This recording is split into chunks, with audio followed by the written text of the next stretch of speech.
मिनश्शैतानिर्रजीम बिस्मिल्लाहिर्रहमानिर्रहीम वरबतना अला कुलूबिहिम इज़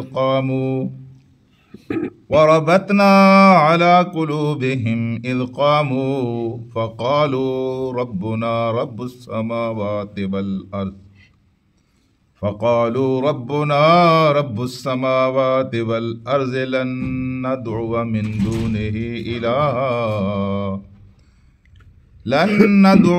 दूनिही इलाहा लक़द क़ुलना इज़न शतता। सदक़ल्लाहुल अलीयुल अज़ीम। अल्लाह के रसूल ने फरमाया है कि इंसान की बोटी है, एक लोथड़ा है।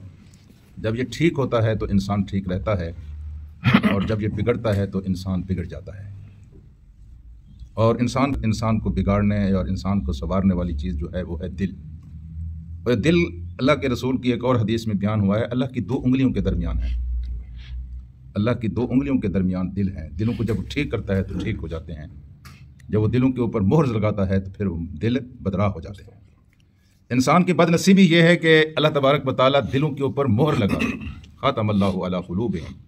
ये सबसे बड़ी बदनसीबी ये है कि इंसान के दिलों के अंदर मोहर लग जाए, ठप्पा लग जाए, इंसान को हिदायत की बात कबूल करने के लिए तैयार ना हो। और सबसे बड़ी रहमत यह है कि अल्लाह तबारक व तआला दिलों को जोड़ दे, दिलों को बांध दे।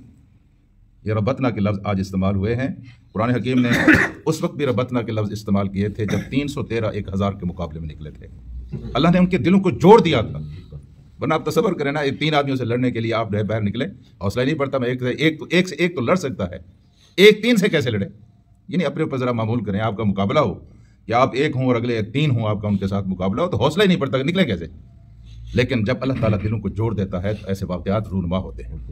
फिर कुरान हकीम ने उस वक्त इस लफ्ज़ को इस्तेमाल किया जब सैयदना मूसा अलैहिस्सलाम की माँ ने हज़रत मूसा अलैहिस्सलाम को संदूक में डालकर दरिया के अंदर फेंक दिया।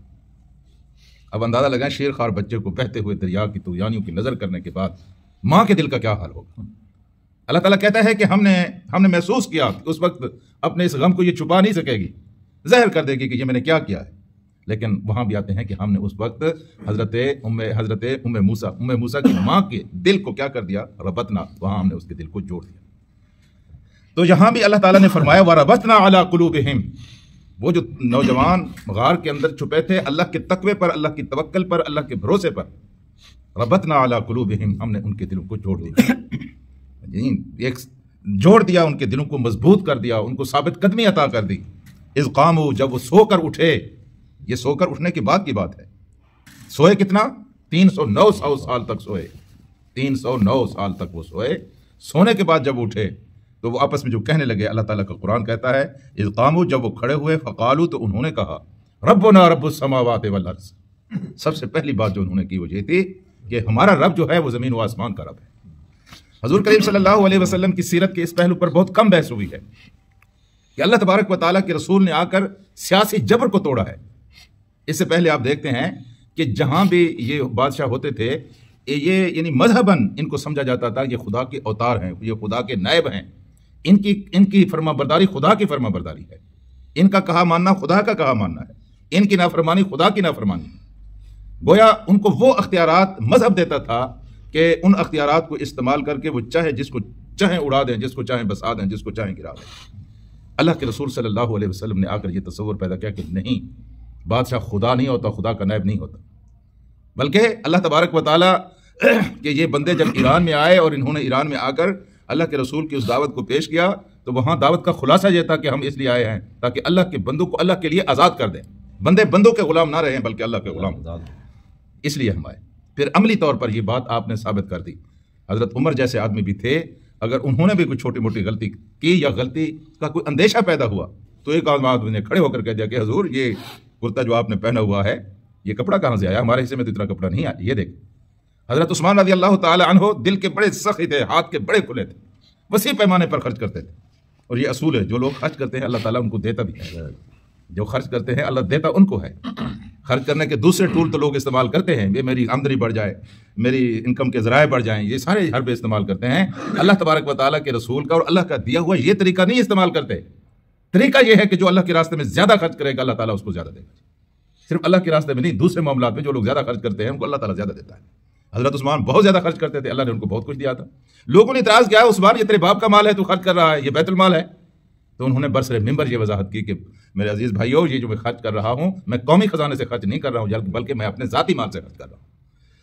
میں یہ عرض کرنے کی کوشش کر رہا ہوں کہ اللہ کے رسول نے آ کر اس سیاسی جبر کو توڑا ہے۔ آپ نے فرمایا بندے آزاد ہیں، یہ اللہ کے بندے ہیں، اللہ کے سامنے جواب دیں۔ یہ بادشاہ کون ہوتا ہے؟ تو انہوں نے کہا کہ یہ بادشاہ جو کہتا ہے کہ میں بادشاہ ہوں، کوئی بادشاہ نہیں ہے۔ ربنا، ہمارا رب وہ ہے رب السماوات والارض، جو زمین اور آسمانوں کا رب ہے۔ اور پھر انہوں نے کہا کہ لن ندعو من دونہ الہا، ہم اس کے علاوہ کسی دوسرے کو اپنا الہ نہیں بنائیں گے، معبود نہیں بنائیں گے۔ لقد قلنا اذا شططا، اور اگر ہم نے کسی دوسرے کو اپنا معبود بنایا تو ہم بہت حقیقت سے ہٹی ہوئی بات کہیں گے، جی بہت حقیقت سے دور بات کہیں گے، ظلم کی بات کریں گے اگر ہم نے اس کے علاوہ کسی دوسرے کو اپنا معبود بنایا۔ حضرات، یہ طبیعت کے اندر یہ کچھ طبیعتیں ہوتی ہیں، میلے کچلے ماحول میں رہ لیتی ہیں، میلے کچلے کپڑے پہن لیتی ہیں، خوراک کے معاملے میں بہت نفاست کا مظاہرہ، کچھ طبیعتیں ہوتی ہیں بہت حساس ہوتی ہیں، یعنی زندہ ہی نہیں رہ سکتی جب تک ان کو پاکیزہ ماحول نہ ملے، جب تک وہ اچھے کپڑے نہ پہنے۔ ان کی طبیعت کے اندر یہ بات ڈال دی جاتی ہے۔ بے عین ہی یہی معاملہ دلوں کا ہے۔ جو دل توحید سے آشنا ہو جائے نا جی، ان کو فوراً پتہ چل جاتا ہے کہ یہاں زندگی کی گاڑی جو ہے یہ پٹڑی سے اتر رہی ہے، یہ بات خلاف توحید ہو رہی ہے، یہ میرے عقیدہ توحید کے خلاف بات ہے، یہ بات دین کے مزاج کے خلاف بات ہے۔ فوراً وہ بات بھانپ بھی لیتے ہیں اور پھر اسے کنارہ کشی بھی اختیار کر لیتے ہیں۔ تو انہوں نے یہ کہا کہ اگر ہم اللہ کے علاوہ کسی دوسرے کو معبود بنائیں تو ہم اذن شططا، یہ تو بہت حقیقت سے بعید بات کہیں گے، ظلم کی بات کریں گے، ایسا نہیں ہو سکتا، جو ہوتا ہے سو ہو جائے، لیکن ہم اللہ کے ساتھ کسی دوسرے کو شریک نہیں کریں۔ آگے پھر یہ قصہ چلتا ہے، کل انشاءاللہ تذکرہ کریں گے۔ اللہ سے دعا کرتے ہیں کہ اللہ میں قرآن کو سننے سمجھنے اور اس پر عمل کرنے کی توفیق عطا فرما۔ اللہ پاک ہمارے گناہوں کو معاف فرما، اللہ پاک ہماری غلطیوں سے درگزر فرما، اللہ پاک دین و دنیا کی فلاح نصیب فرما، اللہ تعالیٰ دین و دنیا کی ہر قسم کے نقصان سے محفوظ فرما، اللہ تبارک و تعالیٰ ہمارے والدین کی مغفرت فرما، اللہ ہمارے بچوں کو نیک اور صالح بنا، اللہ تبارک و تعالیٰ رزق حلال عطا فرما، پریشانیوں سے نجات نصیب فرما، اللہ اس قرآن کے ساتھ وابستگی کی عزت عطا فرما، اللہ تبارک و تعالیٰ دنیا و آخرت میں اس قرآن کو ہمارا منفع و مخار بنا، اللہ تعالیٰ فلسطین کے مظلوم مسلمانوں کی نصرت و امداد فرما، اللہ پاک سعادت کی زندگی عطا فرما، اللہ پاک شہادت کی موت نصیب فرما، وصلی اللہ تعالیٰ علی خیر خلقہ محمد و آلہ وصحبہ، لا الہ الا اللہ۔